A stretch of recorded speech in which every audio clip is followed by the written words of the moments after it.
One of the first items on Enes Kanter's schedule when he joined the Portland Trail Blazers in February was a meeting with agents from the local FBI office, just one among many ways Kanter's life is vastly different from any other NBA player's. Kanter told the agents about the Interpol red notice that lists him as a wanted man and prohibits him from traveling safely outside the United States. He talked about the man he considers a dictator, Turkey's President Recep Tayyip Erdogan, and Erdogan's near-pathological desire to see Kanter either imprisoned or dead. He showed him some of the death threats routinely directed his way. Some of the threats are specific, most aren't.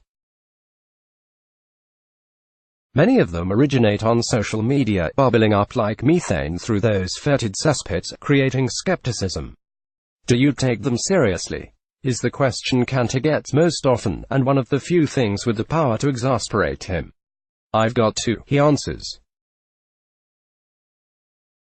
"Wouldn't you?" This is not, Kanter says, the same as ignoring someone who criticizes his defense or disagrees with an opinion. "You never know," he says.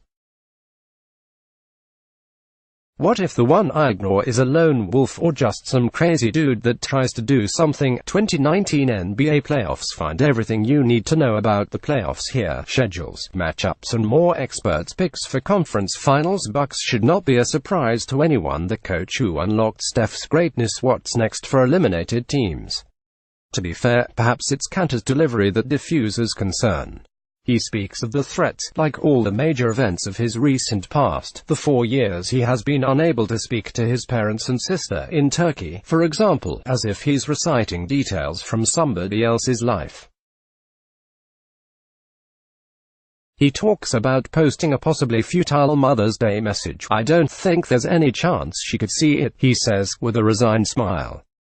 "All the pain lives inside you," he says, "but you can't show it on the outside." He told the FBI agents that Erdogan revoked his passport in 2017 and last year used a Turkish court to indict him on a terrorism charge related to his public dissent and devotion to exiled Turkish cleric and Erdogan critic Fethullah Gulen, whom the Turkish government accuses of masterminding a failed coup in 2016 and whom Kanter visited every 2 weeks at Gulen's Pennsylvania compound while Kanter was playing for the New York Knicks.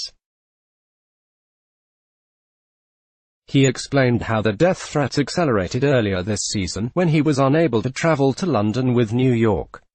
He mentioned how difficult it is to deal with the threats when your work schedule can be found with only a few keystrokes by anyone in the world. And he told them, as an addendum to a question that wasn't asked, that he has no plans to stop his outspoken defiance against the leader of his home country. "I have a voice," he says, "and I'm trying to use it to be the voice for all the innocent people who don't have one." He says the agents listened and wrote down Kanter's words and asked a few more questions. Not once did they ask if he was taking the threats seriously, and before they left, they installed a device next to his bed. "If you're uncomfortable with anything, just push that button," they told him.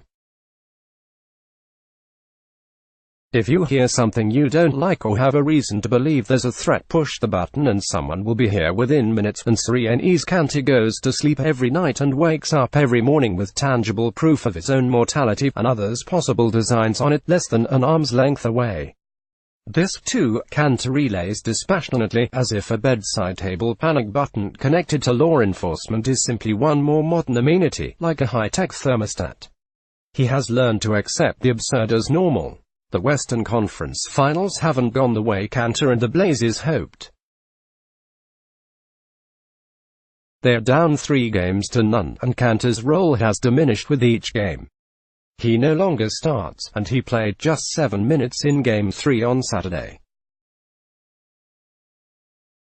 As decreed by the Turkish government, the games are not being shown on the national sports network, so he imagines his family having to go to some weird website and break a VPN code to watch. None of what has happened on the court is especially newsworthy in its own right. The Golden State Warriors are far superior, and they have a habit of making 7-footers who can't guard the pick-and-roll look oafish, but the Blazers' inevitable defeat does remove what could have been an unprecedented situation.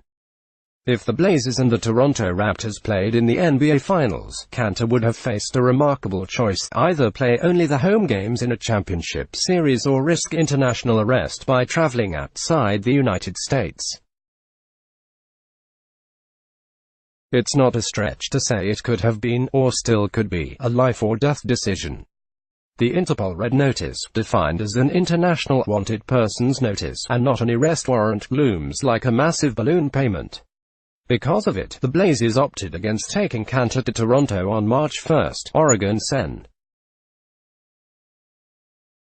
Ron Wyden, a 6'4" former basketball player at UC Santa Barbara, wrote a letter to Canadian Prime Minister Justin Trudeau, asking for Canada to ensure Kanter's safe passage in and out of the country.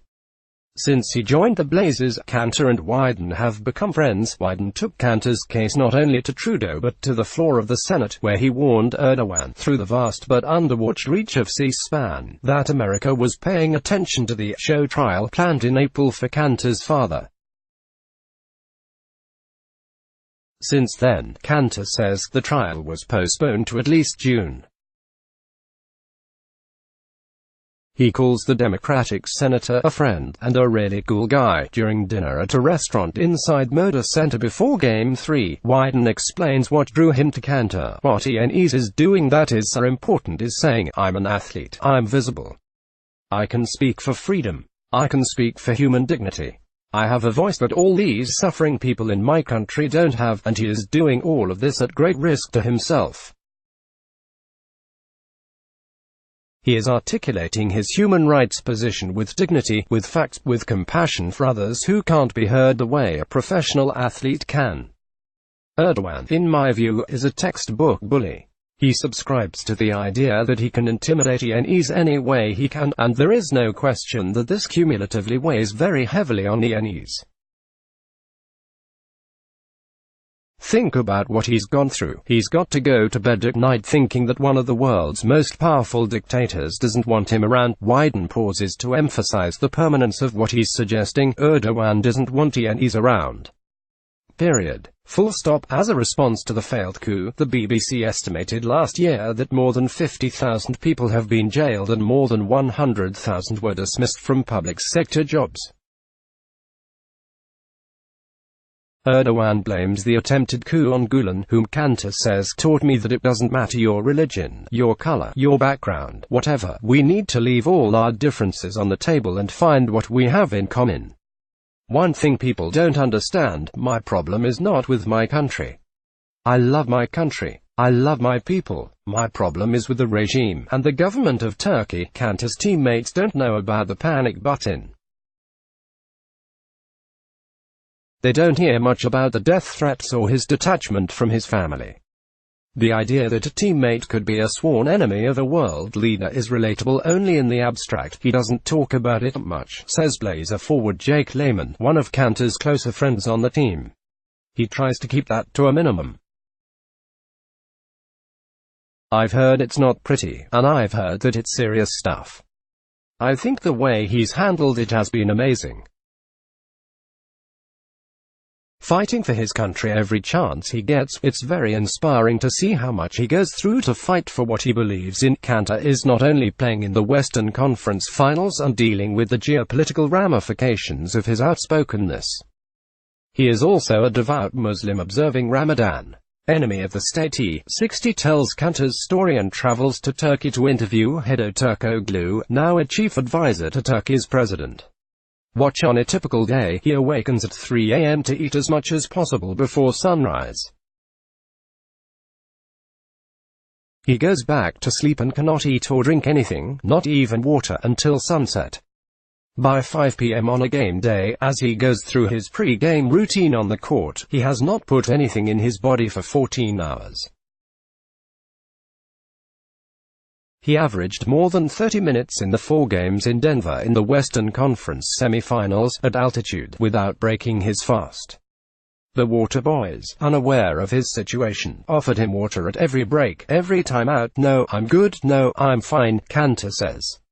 The thinking, what's wrong with this guy? After Game 1 in Oakland, Kanter checked the clock, 8:18. Sunset was 10 minutes away, so he gathered as much food and drink as possible, several salmon fillets, a mountain of pasta, a small ocean of water and Gatorade, and ate it all on the bus ride back to the hotel. And then, once he got there, he called room service and ate nearly as much once again. One of the semi-final games started after sundown, and Kanter ate 6 peanut butter and jelly sandwiches before tip-off. "My teammates were sure I was going to throw up," he says, laughing. His adherence to the rules of Ramadan is the quick and easy Kanter story of the postseason, but given everything happening in his life, fasting is a minor annoyance. One of the world's most notorious strongmen wants to impose his idea of justice upon him, and yet he keeps talking. His words could endanger his parents and sister in Turkey, and yet he keeps talking. His words, he once called Erdogan the Hitler of our time, are the reason he can't leave the country and can't communicate with his family and can't ignore the death threats. His words are the reason his father publicly denounced him. Enes is convinced his father's words were written under duress, and yet he keeps talking. "I will never stop talking," he says. He laughs again at the absurdity of that statement and the need to employ it. "I understand my mother and father and sister in Turkey, but if I stop talking, who is going to speak for the thousands and thousands of innocent people in jail? People are getting tortured and killed, so I have to talk about these issues. I'm not a journalist or a politician, so this is my platform." The tone and the delivery are pleasant, almost giddy. Kanter has a voice that carries through a room, and a face with its cubist angles and intensely manicured facial hair made for a grooming ad. He is standing on the side of a basketball court in San Francisco, and practice will start in minutes. "Basketball is my escape," he says, "and I cannot bring any of my problems onto the court. But after I leave the court, the fight begins." He knows what he's risking, and how seriously some people take his defiance. When he goes to bed at night or wakes up in the morning, the reminder is never more than an arm's length away.